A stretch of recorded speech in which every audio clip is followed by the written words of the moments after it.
You are listening to BeExposedRadio.com.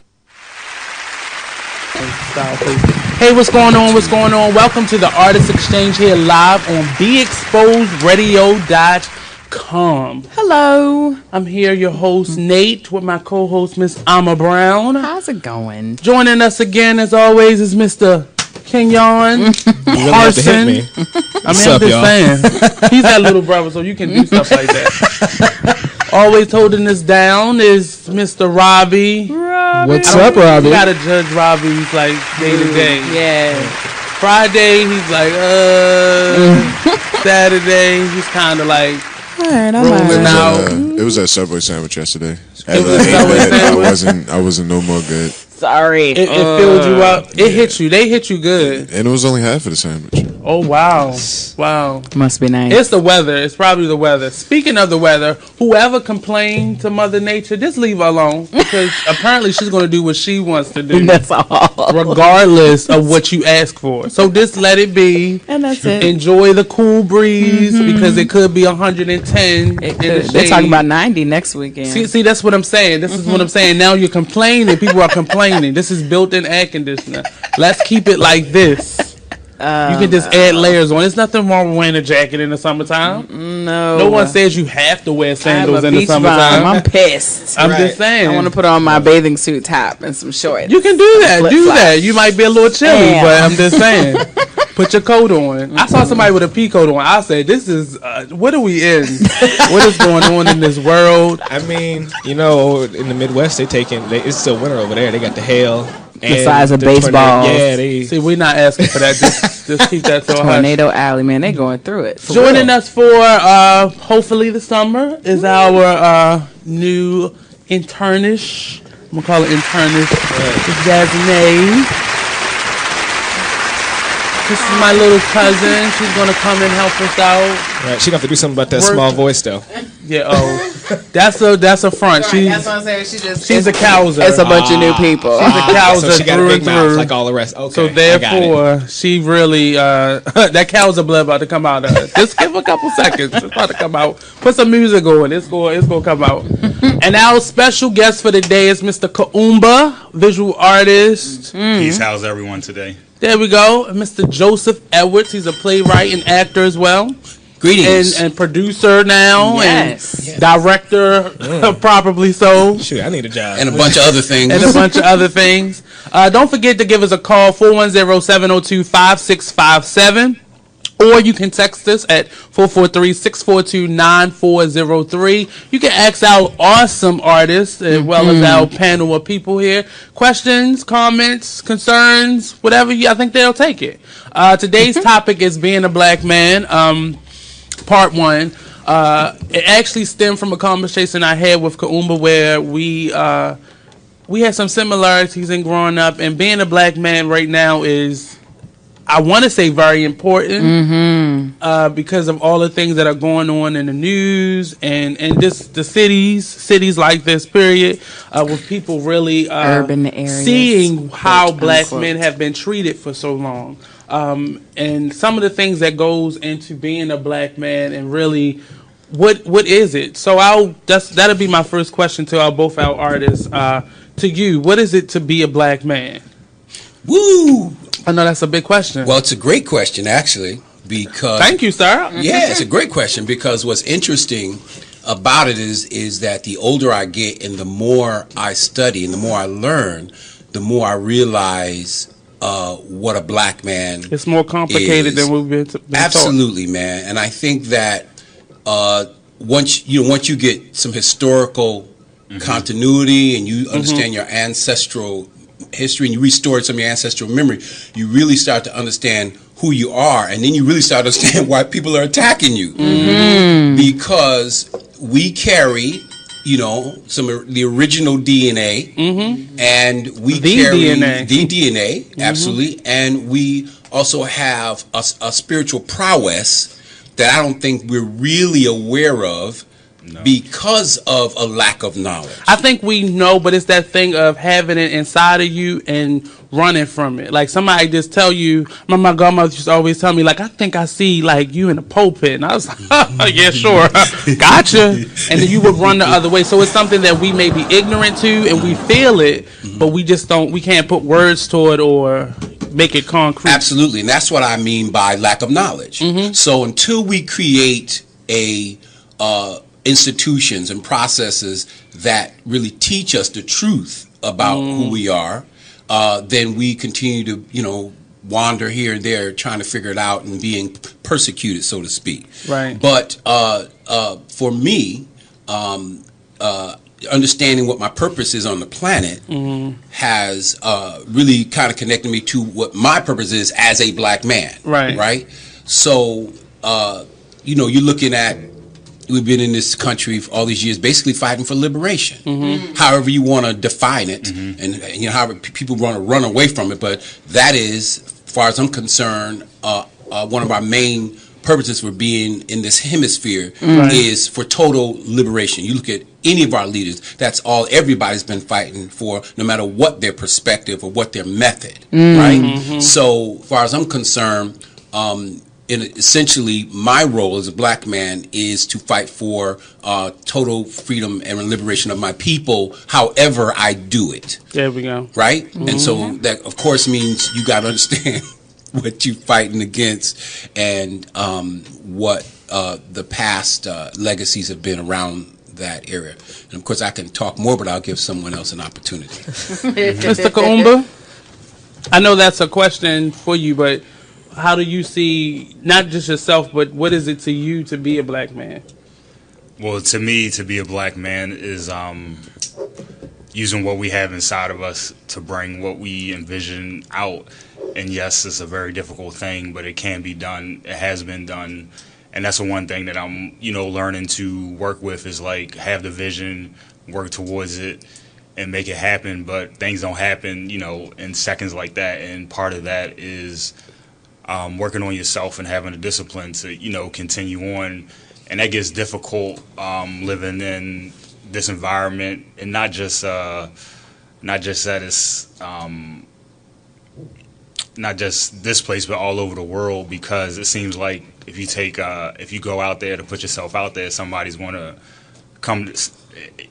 come and stop you, and it's just, that's how it is. Like at least that's how I feel. But you can't let that get you down. You have to continue on, and part of that, like James said, was the work on your spirituality, work on what we've had as a history, as a people, as black people. So I feel like the history helps, and being positive, that's another thing, because it is very difficult out here for everybody, not only black men, but it is difficult for many people of color out here. So the struggle the struggle makes you better, makes you work harder. And part of our conversation was realizing that it's not always the system or the man or outside forces not showing us or not acknowledging us, but sometimes it's the people that are in charge of us, our parents, our teachers, our family, and trying to give us a better life. They cut off those things that teach us how to be black men or black women or just black individuals, and that can be just as much of a problem as the system not giving us or shunning us or try to erase what we were and who we were. Yeah, that reminds me of a guy, I forget who he was. He's like a lawyer or something, very upper crust, high scale, who grew up in a down neighborhood. And his response to trying to protect his children was to teach them to not be black. They can't sag their pants. They're always wearing khakis and button-ups. But they're that's not being always black. and that's that perception. But even with all of his precautions, his children were still discriminated against. They were still called niggers. Yes. Like that still happened. So and even with all of his protection, he cut out a big portion of what they could have been, things they could have experienced, and for what? he cut out the urban culture, but he cut out the African culture too. So, Exactly. and that's my parents exposed me to a lot of different things, but it was never like this is African culture. It was just as much museums as after school activities as much as we could handle. But it was never it's not about African separation. centered. It wasn't an African centered type. Right. It's not about the separation. It's, just experience what humanity has to offer. Exactly, on and we different offer levels. a lot. And in doing that, you do lose a part of yourself if you're not constantly reminded. In a lot of Jewish communities, like on Saturdays or having like the Holocaust Museum, they're constantly reminded of their past. Not so much to just beat them down with it so they'll never forget it. So they always understand where they came from and who they are and what they have to do to move forward. And they bring that history with them, not so much the negativity or the turmoil or the frustration of having that as part of the history, but they bring that as pride and just knowledge of who they are. And I think that's the part of us that we've missed. A lot of us in like my generation, our parents wanted us, they were finally able to afford to maybe send us to a private school. So they did that. And in doing that, we lost a lot. I remember being at Archbishop Curley and I got a day of Black history. And my Black history teacher was a 20-something-year-old white man who told me that slavery was not what it was intended to be. It was 2 Black people in a class, and he told us that they would not beat their slaves. Why would you beat your property? That's like beating your car. Why would you make a person property? Right, and the other young man in the room, he was African. So he had a different idea of what it was to be a Black man in the United States because he had this guy here. But for me, I was like, this not right. Right, yeah. I had learned those things, so I was like, this not. And he was combative with me. Like he challenged me because he had a college degree and I didn't. I said, but I was born Black, so I know that this isn't correct. We know the nuances. Right. And I ended up being getting detention that day because I just really did not. I'm not gonna let him tell you lies. Right. And I think I went a little bit beyond, but I had to because then that forced him to stop spreading the rumors because it was a bunch of white people. And now we understand how white people grow up thinking totally opposite because they're taught that from a very young age, and what is there to believe? You're right. It wasn't that bad. And then they grow up until adults that really, white people right now, a lot of them know what it really is, and a lot of them really don't. And they have this idea of Black people, especially in urban settings, we're all lazy. We don't want to work. We want to live off the system. We don't want to be vital citizens to the community. And we're only lifting up Obama not because he's smart, not because he was the best man for the job, but because he was Black. So that's their perception of us. But we cannot blame them, but because there was never anybody who ever told them the other side of it. Right. So they've never seen that part of it, especially people from our generation. They don't know, what it really is. So it's interesting.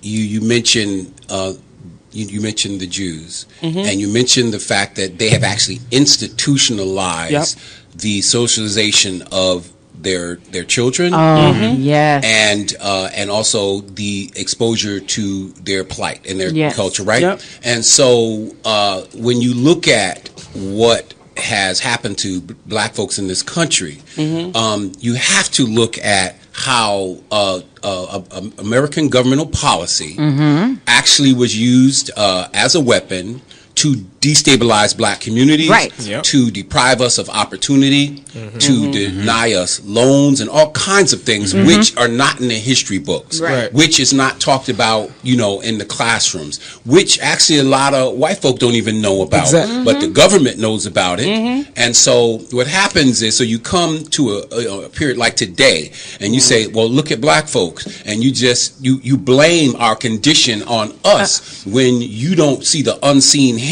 that's been a part of keeping us destabilized. I mean, you look at Black Wall Street and what they did to Black Wall that's Street, exactly what I was thinking. They were about to be the model for Black cities across the nation. It was a few towns around the United States. That's right. And they have all of them burned to the ground. Right? And I want to talk about the diverting of Black wealth, out of our communities, and Yep. I was just talking this morning about wanting to get something to eat, and there's not one black restaurant that I can support in my community. Because that's a whole nother show, right? in saying that, the ironic thing about bringing up that Jewish type of culture is the United States saved them from what. Sorry, that was just a snippet of the show, but you can check out the whole entire show every Friday at 7 p.m. and Saturdays at 12 noon right here on BeExposedRadio.com.